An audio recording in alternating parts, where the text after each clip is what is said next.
हाय, hello, नमस्कार. मी कोमल आणि स्वागत आहे तुमचं नाशिककर कोमल या मराठमोळ्या यूट्यूब चॅनलवर. आपल्या हिंदू धर्मामध्ये प्रत्येक घरामध्ये सकाळ संध्याकाळ देवपूजा केली जाते. देवपूजा करताना देवाजवळ दिवा लावला जातो, तुळशीजवळ दिवा लावला जातो.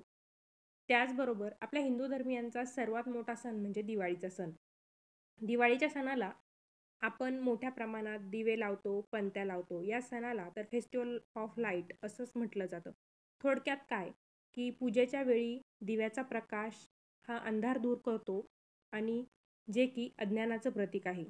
कोणत्याही मंगल कार्याची सुरुवात असेल, पूजेची सुरुवात असेल, तर ती सर्वप्रथम आपण दीप प्रज्वलन करूनच करत असतो. दिवा आपल्याला देवाच्या अस्तित्वाची आणि त्याच्या शक्तीची आठवण करून देत असतो. आपण नवरात्र उत्सवात देखील अखंड दिवा घरोघरी लावलेला असेलच. तर तुम्ही नवरात्र उत्सवात अखंड दिवा लावलेला आहे की नाही ते मला कमेंटद्वारे कळवायला विसरू नका. ऋग्वेद काळापासून दिवा लावण्याची परंपरा कलियुगापर्यंत अविरत चालू आहे. तर नवरात्रीमध्ये आपण अखंड दिवा लावतो किंवा अखंड ज्योत लावतो. तर त्यात म्हणजे विजयादशमीच्या दिवशी नवरात्र संपले की त्यामध्ये काही तेल शिल्लक राहतं, वाती शिल्लक राहतात. त्याचबरोबर आपण नवरात्रीमध्ये घटस्थापना केलेली असते. मग घटस्थापनात आपण जे काही साहित्य वापरलेलं असतं, तर त्यांचं नंतर करायचं काय? अखंड दिव्यातील तेल शिल्लक राहतं, वाती राहतात. त्या वातींचा काय उपयोग करायचा? याबद्दलची सगळी माहिती मी तुम्हाला आजच्या व्हिडिओमध्ये सांगणार आहे. त्यासाठी तुम्ही व्हिडिओ संपूर्ण बघा, म्हणजे राहिलेल्या सामानाचं, त्याचबरोबर दिव्यातील तेलाचं, वातीचं काय करायचं हे तुमच्या लक्षात येईल. व्हिडिओ बघत असताना कमेंटमध्ये आपल्या कुलदेवीचं नाव लिहायला विसरू नका. चला तर मग आजच्या व्हिडिओला सुरुवात करते. बऱ्याच घरी देवघराजवळ जो दिवा लावलेला असतो तो दिवा देखील अखंड सुरू असतो. वर्षानुवर्ष मोठा नंदादीपच आपण देवघराजवळ ठेवलेला असतो आणि त्यात दररोज तेल घालून तो दिवा अखंड चालू ठेवलेला असतो. त्यातील देखील कधी कधी वात अपुरी पडते. मग त्या वातीचं आपण काय करायचं हे देखील तुम्ही आजच्या व्हिडिओत बघू शकता. तर आपण नवरात्रीत जो अखंड दिवा लावतो त्या अखंड दिव्यामध्ये जेव्हा विजयादशमी होते, नवरात्राचा शेवट होतो, तेव्हा त्या दिव्यामध्ये थोडंसं तेल शिल्लक राहतं, वात शिल्लक राहते. मग त्याचं काय करायचं? नवरात्र झाले, घट आपण विसर्जित केले की त्यानंतर तो दिवा आपण हाताने विझवायचा नाही.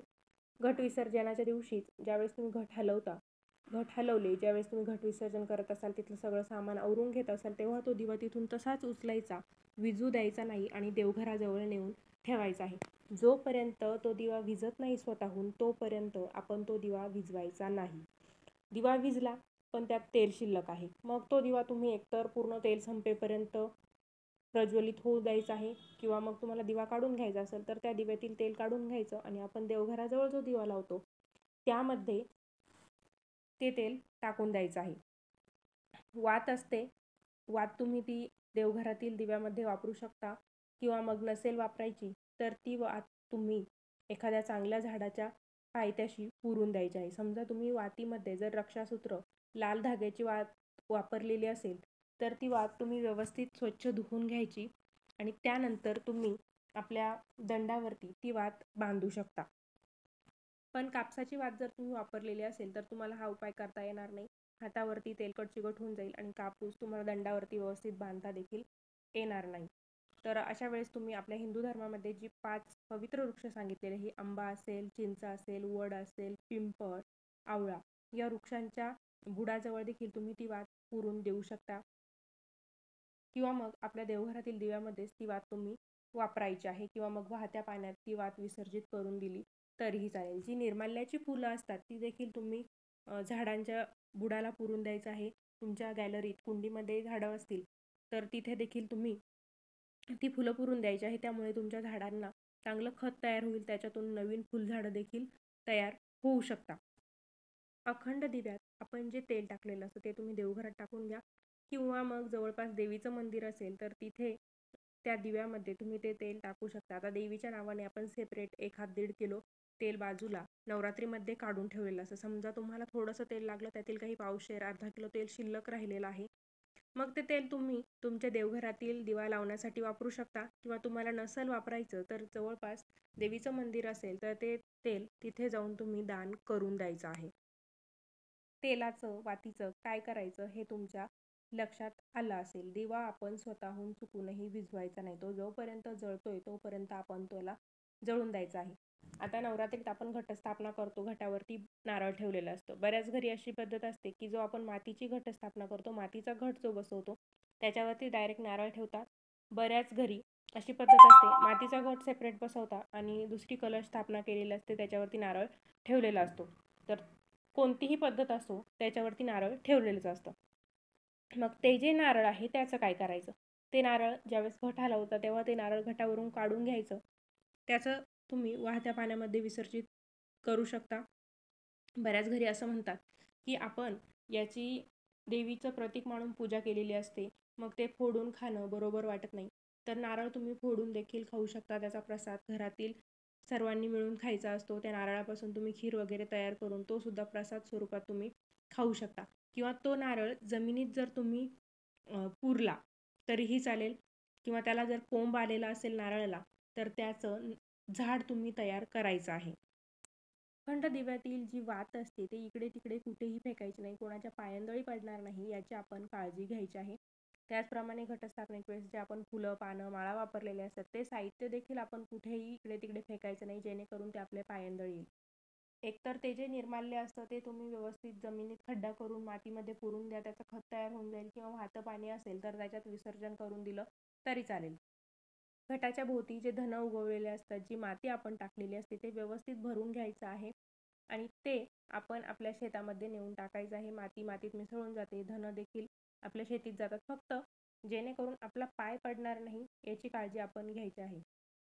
आपण नवरात्रीत अखंड दिवा लावतो, अखंड ज्योत लावतो, तर ते हेतू असा असतो त्याच्या मागचा की त्या दिव्याला आपण देवीचं प्रतीक मानतो आणि त्या दिव्याच्या शक्तीने आपल्या घरात सकारात्मक ऊर्जा संचारते, आपलं घर सुखसमृद्धीने भरून जातं.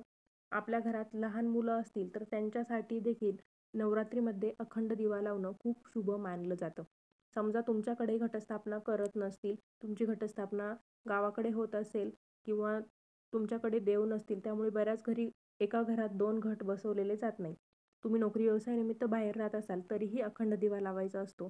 आपल्या घरात मुलं बाळं असतात, त्याचबरोबर देवी लक्ष्मीचा आशीर्वाद आपल्यावर टिकून राहण्यासाठी, देवी मातेला प्रसन्न करण्यासाठी, मनोकामना पूर्ण करण्यासाठी आपण हा अखंड दिवा पूर्ण भक्तिभावाने, श्रद्धेने लावलेला असतो. 9 दिवस आपण त्या दिव्याचा सांभाळ करतो, तो विझणार नाही याची आपण काळजी घेत असतो. मग नवरात्र संपल्यावरती त्या दिव्याकडे दुर्लक्ष करायचं नाही. जेवढ्या आपण उत्साहाने तो दिवा लावतो तेवढ्याच उत्साहाने आपण त्या तेलाचं आणि वातीचं देखील विसर्जन करायचं असतं. एकतर तुम्ही त्या वाती वाहत्या पाण्यात विसर्जित करा, तेल देखील उरलेलं तेल देवघरात जाळा, किंवा मग एखाद्या देवीच्या मंदिरात ते तेल आपण दान करायचं असतं. तुमचं पावशेर, अर्धा किलो, एखादा किलो तेल उरलेलं आहे, तुम्ही ते तेल दिव्यात देखील टाकलेलं नाही, तर ते चुकूनही परत आपण स्वयंपाकामध्ये वापरायचं नाही. ते तेल आपण देवाच्या नावाने बाजूला काढलेलं असतं, तर ते तेल आपण देवासाठीच वापरायचं असतं. नारळाचं काय करायचं हे देखील तुमच्या लक्षात आलेलं असेल. नारळ तुम्हाला फोडून खायचा नसेल तर तो नारळ तुम्ही पाण्यात विसर्जित करा, किंवा प्रसाद स्वरूपात घरातील सर्वांनी ग्रहण केलं तरीही चालेल. नारळाला कोंब आला असेल तर तुम्ही त्याचं नवीन नारळाचं झाड देखील तयार करायचं आहे. दिव्यातील तेल पूर्ण संपलं की त्यानंतर दिवा व्यवस्थित घासून घ्यायचा आहे. समजा तुमचा दिवा दगडी असेल, फक्त नवरात्रीसाठीच तुम्ही ते दिवा वापरत असाल असा तुमचा दिवा असेल, तर तो व्यवस्थित घासून उन्हामध्ये कोरडा करून आणि व्यवस्थित पॅक करून ठेवून द्यायचा आहे. पुढच्या नवरात्रीपर्यंत तो दिवा व्यवस्थित राहील याची आपण काळजी घ्यायची असते. तर मंडळी, अशा पद्धतीने तुमच्या लक्षात आलंच असेल की नवरात्रीत आपण जो अखंड दिवा लावतो त्यामधील थोडंफार तेल किंवा वात शिल्लक राहते. मग त्यांचं आपण नक्की काय करायचं? घटस्थापना केलेली असते, घटावर आपण नारळ ठेवतो, त्या नारळाचं काय करायचं? त्याची विल्हेवाट कशी लावायची? परत जे निर्माल्य असतं त्याचं काय करायचं? अशी सगळी माहिती तुम्हाला आजच्या व्हिडिओमध्ये मी सांगितलेली आहे. तर तुमच्याकडे या तेलाचं, वातीचं काय करतात ते मला कमेंटद्वारे कळवा. तुमच्याकडे जशी पद्धत असेल, वातीचं नंतर काय करायचं, तेलाचं नंतर काय करायचं, त्याप्रमाणे तुम्ही करू शकता. तर असा होता आजचा व्हिडिओ. व्हिडिओ तुम्हाला आवडला असेल तर व्हिडिओला लाईक नक्की करा, जास्तीत जास्त शेअर करा, म्हणजे सर्वांना समजेल की अखंड दिव्यातील शिल्लक राहिलेल्या तेलाचं, वातीचं काय करायचं, नारळाचं काय करायचं. चॅनलला अजून सबस्क्राईब केलेलं नसेल तर धार्मिक, आध्यात्मिक तसेच सणावारांचे व्हिडिओ बघण्यासाठी आजच नाशिककर कोमल या मराठमोळे यूट्यूब चॅनलला सबस्क्राईब नक्की करा. त्या शेजारी बेल आयकॉन दिलेला आहे, त्याच्यावरती देखील क्लिक करा, म्हणजे नवनवीन व्हिडिओचे अपडेट तुम्हाला नोटिफिकेशनद्वारे मिळत राहतील. पुन्हा भेटूया अशाच एका नवीन व्हिडिओसोबत. धन्यवाद.